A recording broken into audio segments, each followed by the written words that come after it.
আসসালামু আলাইকুম।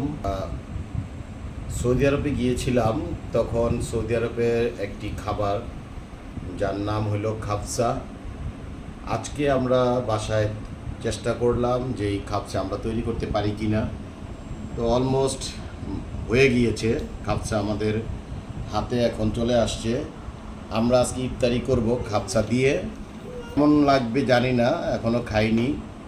তো আমার কাছে মনে হচ্ছে ফ্লেভার এবং ডেকোরেশন সব কিছু মিলিয়ে খাবসার মতনই হয়েছে, খেতে ভালো লাগবে।